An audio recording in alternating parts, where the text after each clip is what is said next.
I'm Rob. And I'm Rob. And this is Ask Rob and Rob. Hello everyone and welcome to Ask Rob and Rob, the show where you provide the questions and we provide the answers. That format's been rolling now for many a Tuesday, and the good news is we continue. 2 great questions in this week. Now before we get into those questions, let's give you a quick reminder of how you can get involved and get your question answered. Yeah, you shouldn't need reminding by now, but here you go anyway. Just give us a call, 013 808 00035. That's 013 808 00035. Or go to propertyhub.net/ask. Either way, all you'll do is you'll leave us a voice message. You can have a re-record if it all goes a bit wrong. And then eventually we'll get that question answered for you. And that's what we're going to do right now for Andrew. Hi Rob and Rob, it's Andrew from London here. Just wondering, is there a time when it's best to renovate your property? So you talk about the property cycle a lot of the time. I'm just wondering if there is a time during that cycle when renovating your property would actually be most beneficial in terms of minimizing costs and adding value to the property. I really love what you're doing on the property podcast. Massive fan here. Look forward to meet you at the meetup one day. Thanks again. Oh, Andrew, we do love a good cycle question. Thank you for sending this one in. It's an interesting one because from one point of view, you want to be doing it early in the cycle and the other, you want to do it late cycle. So there's a bit of a contradiction and I'll explain that. When it comes to actually getting the work done and getting it at the best price you can and having the most choice, the best time to do that is early in the cycle, ideally just after the crash, because that's when nobody else is going to be doing it. You might remember in the last boom, there were all the programs on TV, there was changing rooms, there were the Sarah Beanie programs, people buying at auction, all of that stuff. And that means everyone was getting the idea of adding value either to their own home or to other properties, and therefore builders were in lots of demand. Once the crash hit, that all very quickly went away, and so you'd be able to get far more choice of who did the work. You'd be able to get a higher quality probably for a lower price. So that's when you want to be doing it, but you're not going to see the benefit of that work immediately, because when the market is depressed, there's just not going to be a lot of capital growth. And yes, you'll have forced some appreciation there, but you're not going to get the compound effect of the forced appreciation along with the growth of the market. You'll really start to see the reward of that later in the cycle. So all else being equal, if you were doing the work yourself, for example, then you'd be looking to do it towards the end of the cycle when you're getting the biggest helping hand from the market. But if you're looking at a long-term hold rather than a flip, maybe it's a property that you're buying that needs some work doing, or maybe it's properties that you already own and you're looking at having some cyclical maintenance, then the best time to do that would be early cycle, because then you'll get that uplift eventually.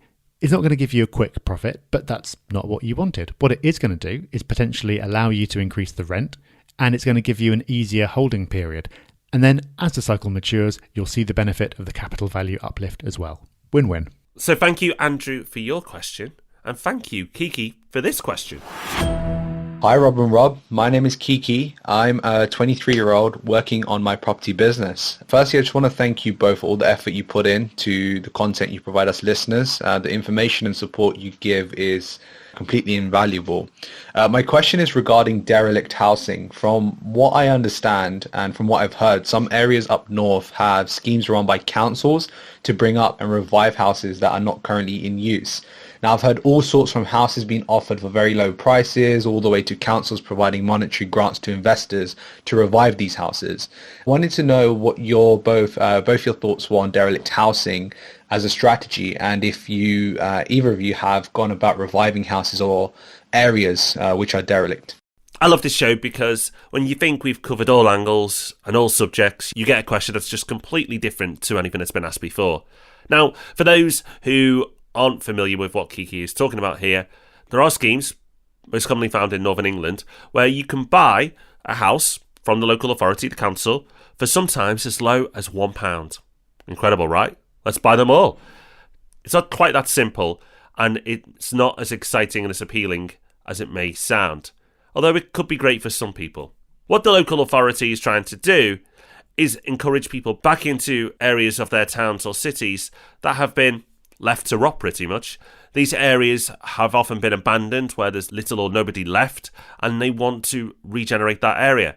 So what they do is they allow someone to come in and buy that property for, say, £1. But here's the catch. You have to refurb it within a certain amount of time, and you have to live in it. This is not for investors to flip. This is for owner-occupiers. So if you're prepared to move to a different part of the country, buy it, refurb it, and you have to cover the cost of the refurb, get it to a standard that the local council is happy with, and then and only then will they sign that property over to you. So you actually take a bit of risk. You'll do all the refurb on a property that's unmortgageable up front, and only when they're happy with the outcome, with the result, they will transfer the deeds of that property over to you. So for the vast majority of people listening to this podcast, it's not going to suit. But you never know, Kiki. Maybe you've always wanted to move to North Liverpool and this is your dream opportunity. Crack on, go for it. Well, possibly, like many others, the headline's very attractive, but the reality doesn't really work for investors. Although, a very interesting scheme and a creative way for councils to tackle and improve areas that are a little unloved.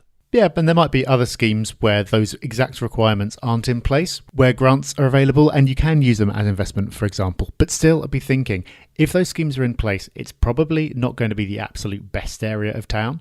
Therefore, you have to take that into consideration. Maybe that's something you're okay with, but you'd need to be prepared for it being a trickier hold, potentially, and there's unlikely to be much in the way of capital growth compared to other areas. So just things you'd have to factor in. Right, that's 2 more questions dispatched, but we are still far from the end of our pile. So we'll be back with Ask Rob and Rob at this time next week. But before then, we'll see you for the Property Podcast on Thursday.